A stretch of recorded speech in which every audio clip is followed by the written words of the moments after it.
vous êtes sur RTL. Bonjour Mohamed Iyad. Bonjour. Et merci d'être avec nous. On va faire connaissance, si tu le veux bien. Est-ce que je peux te tutoyer? Oui, bien sûr, avec plaisir.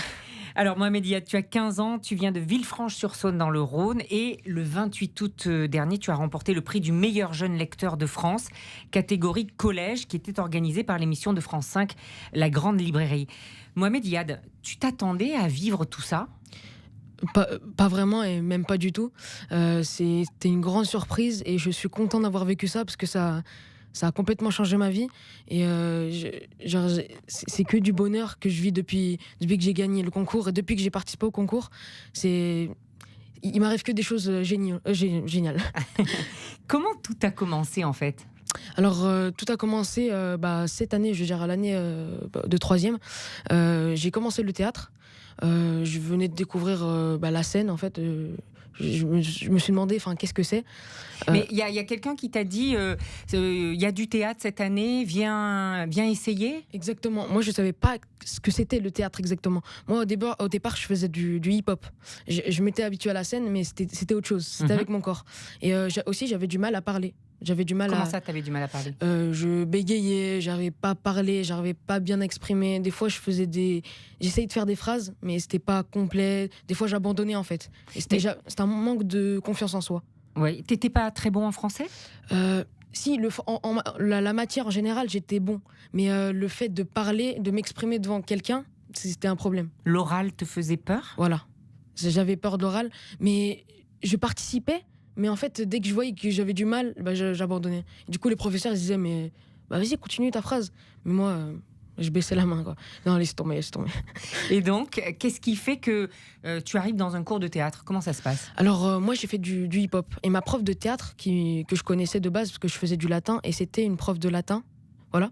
Et j'avais fait un spectacle, et elle était venue pendant ce spectacle. C'était un spectacle de hip-hop. Et à un moment, j'avais fait une phrase dans ce spectacle, je devais dire quelque chose.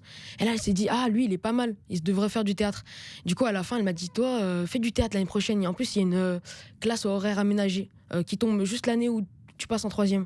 Du coup, je lui ai dit, bon, ça m'intéresse pas trop. Elle m'a dit, il y aurait un projet avec le hip-hop. Et ça m'avait amadoué. Donc, Et elle s'appelle Madame comment? Madame Logier. Madame Logier du collège Jean Moulin, hein, c'est ça? C'est quand tu étais en troisième. Qu'est-ce que ça a changé pour toi de faire du théâtre? Tu disais mieux m'exprimer, mais quoi d'autre? D'avoir confiance en moi, mais vraiment. En fait, je faisais du sport, j'arrivais à m'exprimer avec mon corps. Mais le problème qui me faisait que j'étais mal dans mon corps, c'était la parole. J'arrivais pas à m'exprimer du tout.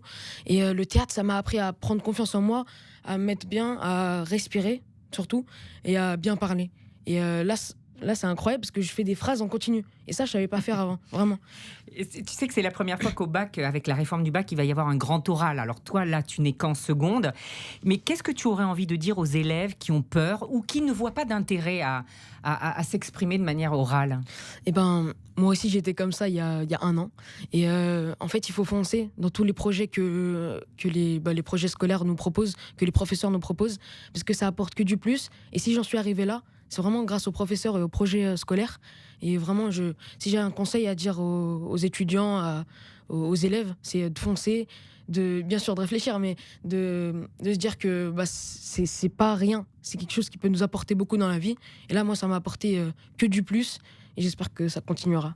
Ce sont tes parents qui t'ont donné le goût de la lecture, Eh bien, mes parents, ils voulaient me faire lire. C'est-à-dire que moi, de base, je suis pas trop attiré par la lecture. Je lis quelques livres, mais c'était pas une passion.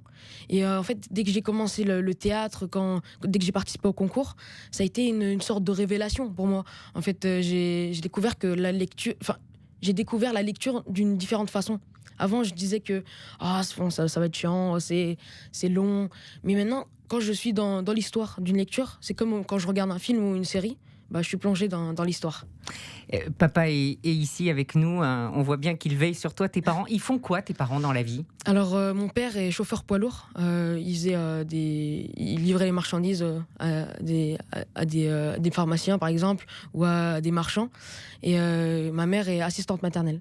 Et donc, eux te disaient, lis, Mohamed Yad, C'est ça. lis, c'est important. C'est ça qu'il te disait. Exactement, c'est ça. Il me disait lis, mais ça t'apporte que du plus. Et moi, bon, je les écoutais pas trop.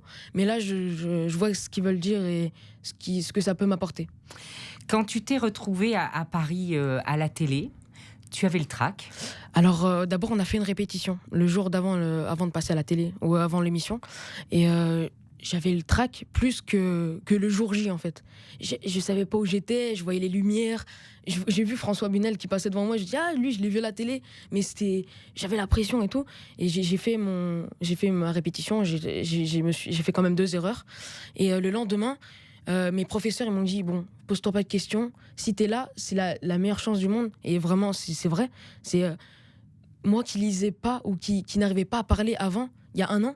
Maintenant, je me retrouve à participer à un concours et être avec des finalistes sur 140 000 participants. Et alors que, il y a 1 an ou quelques années, je savais pas faire une phrase correcte. Et ça, c'est le truc le plus incroyable.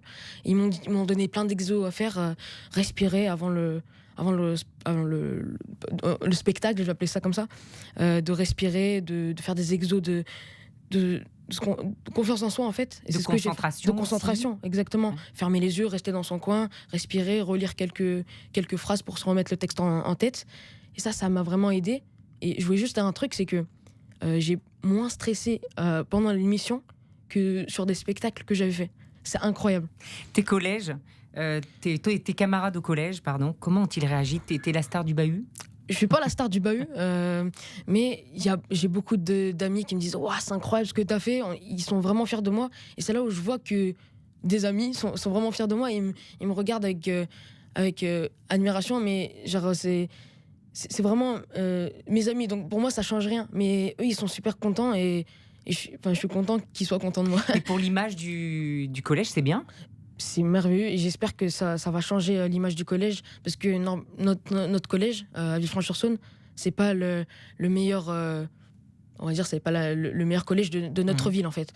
Mais je voulais montrer qu'en fait vraiment les professeurs se cassent la tête à faire des projets et tout, et notre collège devrait être le meilleur de ma ville. Et j'espère que ça changera, que les autres personnes verront qu'il n'y a pas que des voyous, que des gens qui sortent de ce genre de collège. Quand tu lis comme ça à haute voix, qu'est-ce que tu ressens en toi ? Alors, je ressens moi de la sensation qu'on m'écoute et qu'ils sont attentifs, le public est attentif à ce que je dis, qu'on m'écoute, qu'on est conscient de ce que je dis, et que, vous voyez, quand le spectacle, quand les lumières s'éteignent, et que là, il n'y a plus de bruit, et que vous êtes le seul à parler sur scène. C'est la sensation, la meilleure sensation du monde. Et c'est pour ça que j'adore monter sur scène. C'est ça que tu veux faire plus tard, du théâtre ? Oui, j'adorerais faire du théâtre, être comédien, faire du cinéma, pourquoi pas, mais c'est un truc que j'aimerais faire plus tard. Tu as lu, le jour du concours, un extrait des Misérables de Victor Hugo. Tu peux nous lire quelque chose ? Oui, j'ai apporté un livre. C'est un recueil de Laurent Godet. Oui. Le livre s'appelle De sang et de lumière. Je vais vous lire un extrait de Et pourquoi pas la joie. Et c'est un texte qui me tient à cœur parce que c'est celui-là qui m'a permis de me qualifier pour la toute première fois. Et j'ai envie de le lire avec vous. On t'écoute. Ou pour vous. Mère, c'est ainsi que tu m'as appelée ? Mère, tu crois avoir besoin de ce mot pour t'approcher de moi ? Tu crois qu'il est préférable de le brandir avant tout autre mot pour que je tourne la tête et te laisse parler ? Mère, que tu prononces avec hésitation, parce que tu en doutes de toi-même. Mère de quoi ?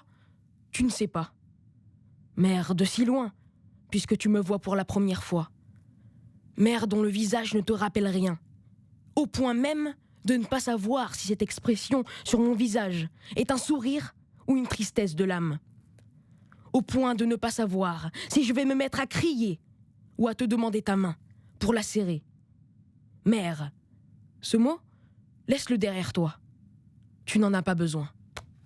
Bravo, bravo Mohamed Yad. C'est difficile de reprendre la parole après ça. Écoute, on te souhaite ici de réaliser tous tes rêves. Merci beaucoup. Merci beaucoup, merci à vous.